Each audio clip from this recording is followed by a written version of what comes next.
ताजमहल के अंदर बार बार तेजो महाल ढूंढने की ओर क्यों मचती है?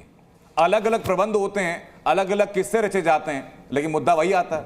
देखिए, कहीं आग लगी होगी, धुआं उठेगा, इस बात को हमें समझना चाहिए। धुआं उठ रहा है तो कहीं ना कहीं उसकी वास्तविकता कहीं ना कहीं सत्य है और उसका अन्वेषण होना चाहिए। उस पर पूरी तरह से आज वैज्ञानिक युग है और भारत का इतिहास जिस प्रकार से लिखा गया है, हमको पता है किसने लिखा है, कैसे लिखा है और किस प्रकार से इतिहास के अंदर क्या क्या चीज़ दर्ज नहीं की गई हैं। आज आवश्यकता है कि भारतीय संस्कृति के ऊपर, भारतीय इतिहास के ऊपर जिस प्रकार से वृहद रूप से कार्य किया जाए, बहुत ज़रूरी है। आज यदि देश की आस्था है, देश में विश्वास है कि इस प्रकार का लोगों में एक बात चल रही है, तो कौन सुनेगा उसकी बात। और जहाँ तक इस्लाम की बात है, मुझे लगता है कि इस्लाम का तो उस परिसर से कोई लेना देना हो ही नहीं सकता, क्योंकि इस्लाम के अंदर जितना हम समझते हैं कि जहां तक वो कहा, कब्र बनाने के बाद मकबरा बनाने की इजाजत कोई देता ही नहीं है तथाकथित तौर पर, जिस प्रकार से बनाने की बात की जा रही है। तो इस्लाम में धर्म का एंगल जो ढूंढा जा रहा है सर, उसी को तलाशा जा रहा है। आपने कहा कि जहां आग लगी है वहां कुछ तो कुछ होगा, आग लगा कौन रहा, सवाल तो यही मेरे साथ। विश्व हिंदू परिषद से हमारे साथ छाया गौतम भी है। छाया, बताइए जरा, ये बार बार ताजमहल के अंदर तेजो महाल ढूंढा क्यों जाता है? निश्चित तौर पर तेजो महाल शिव मंदिर ही है। जी हाँ, माइक आप ले लीजिए। हाँ। जी, आप देखिए, आप कह रहे हैं कि वो ताजमहल है। हाँ। 1630 में मुमताज का देहांत हुआ, मेरी नज़र में देहांत बोलते हैं हमारे हिंदू धर्म में, और 1632 में वो बनना शुरू हुआ। हाँ। और करीब 20 वर्ष उसको लगे, तो 53 या 54 में वो कंप्लीट हुआ। तो क्या 1 साल पहले ही उनका वहाँ उनको दफना दिया गया था? ये क्या रहस्य है, मुझे खुद नहीं समझ में आ रहा। इतिहास की कौन सी किताब में छाया जी पढ़ा है आपने?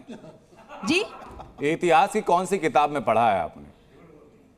निश्चित तौर पर 1631 में। हो सकता है आपका रेफरेंस बिल्कुल सही हो, आपके रेफरेंस पे मैं उंगली नहीं उठा रहा हूं, मैं तो पूछ रहा हूं ताकि आम लोग भी वो किताब पढ़ें कि कौन सी किताब में पढ़ा है आपने ये चीजें। हम लोग बहुत सारी किताब, हाँ, नहीं उनको जवाब देना पढ़ लेते ना, इतिहास में दर्ज है ये बातें। जिस प्रकार से आप आक्षेपित करने का प्रयास कर रहे हैं, इतिहास वही कह रहा हूं सर। देखिए, पुरुषोत्तम जी की किताब पढ़ी जाए, वहां पर दर्ज है, अलग अलग सबके पास होते हैं। जी की किताब मैं वही कह रहा दर्ज है, हूं, उसके अगर अंदर कोई जानकारी ऐसी है जो हमारे किसी एक पैनलिस्ट को पुरुषोत्तम जी की किताब में लिखा है सारी बातें, तो सबको पता होनी चाहिए। मैं सिर्फ रेफरेंस पूछ रहा हूं खाली। पुरुषोत्तम जी की किताब के अंदर क्या सर, अगर आप माइक पास कर पाए। हाँ, हमारी जो संस्कृति को बड़ी मुश्किल में कुछ। अच्छा, आपके पास माइक नहीं, मैं माइक लेके आपके पास थोड़ी देर में आ जाऊंगा इस बारे में, ठीक है? इसी चर्चा को हम लोग आगे बढ़ाएंगे। इस्लाम ने हमारी सारी इसी चर्चा को सर हम लोग आगे बढ़ाएंगे कि इतिहास को मिटा दिया गया। ये तर्क बहुत दिया जाता है कि इतिहास को मिटा दिया गया या वामपंथ के हिसाब से इतिहास को लिखा गया। लेकिन शैलेशानंद महाराज जी, मैं जानना चाहूंगा आपसे सर कि यहाँ पर तर्क ये दिया गया कि भाई भगवान शिव हमारे सपने में आए थे, कहा कि ताजमहल में जाकर गंगाजल चढ़ाओ, और हम वो करने के लिए पहुंच गए। संभव है कि कलयुग में दर्शन भगवान प्रभु के होते हो सपने में किसी? बिल्कुल, ये भावना की बात है और भगवान हमारा भाव का है, क्योंकि भाव बिना बाजार में वस्तु मिले ना मोल, तो भाव बिना हरि कैसे मिले जो है सबसे अनमोल। तो भावना की बात है और हो सकता है भगवान आके उसके भाव में आए हों।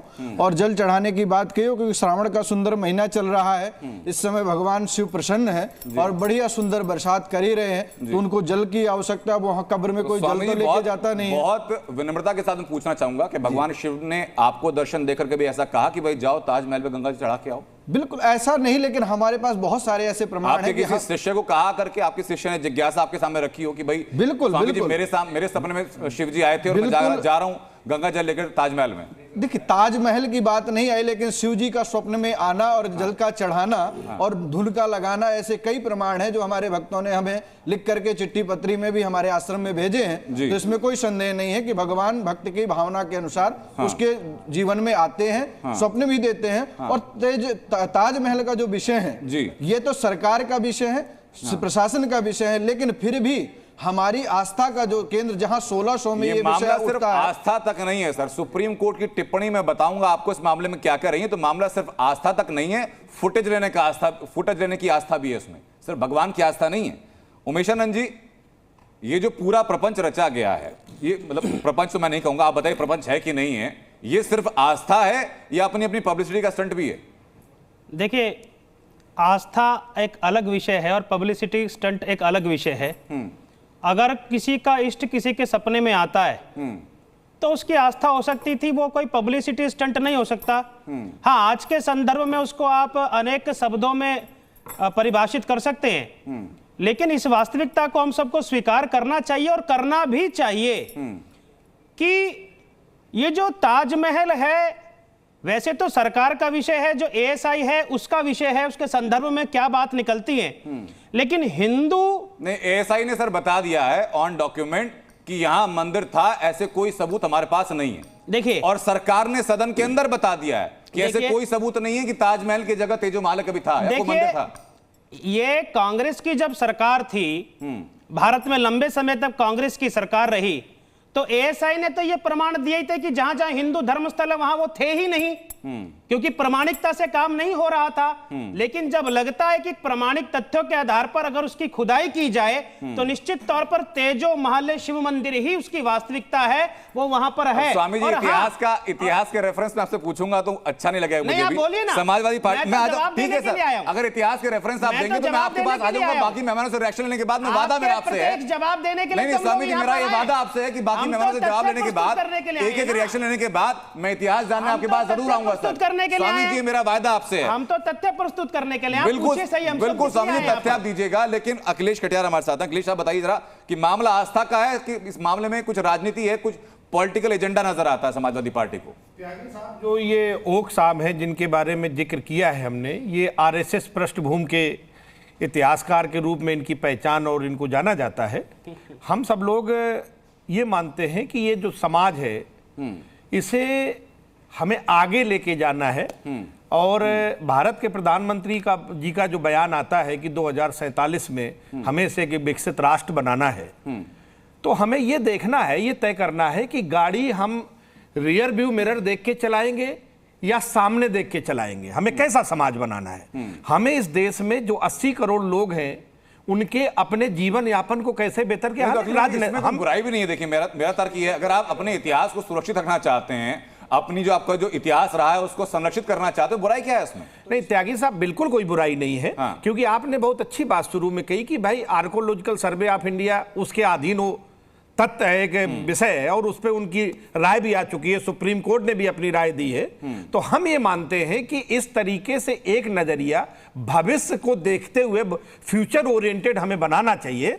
ऐसे समाज में कि इस तरीके के बयान देके और कुछ लोग जो आपने शुरुआत में कहा कि पब्लिसिटी का माध्यम बनाए, वो ठीक नहीं। हमें समाज में एक कैसी विचारधारा। मैं वापस आता हूं भारतीय हिंदू महासभा के जिलाध्यक्ष छाया जी हमारे साथ है। छाया जी, क्या सोचा गया हिंदू महासभा के अंदर, क्या डिस्कशन हुआ कि भाई क्यों होना चाहिए?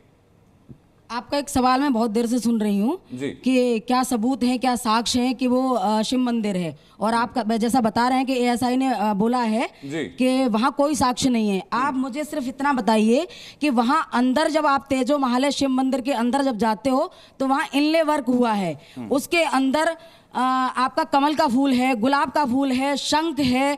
ये चिन्ह इस्लाम में कब से होने लग गए? आप मुझे बताइए कौन सी ईदगाह में ये चिन्ह आपको वहां पाए जाएंगे? दूसरा, एक और चीज, वहां अंदर बना हुआ नक्कार खाना, आप मुझे बताइए कौन सी ईदगाह में नक्कार खाना है? नक्कार खाना होता है हिंदू धर्म में ढोल नगाड़े बड़े बड़े बजाने के लिए, और वो उसमें शाम को मंदिरों में आरतियां होती हैं, वो उनके लिए एक कमरा बना होता है, उसको नक्कार खाना बोलते हैं।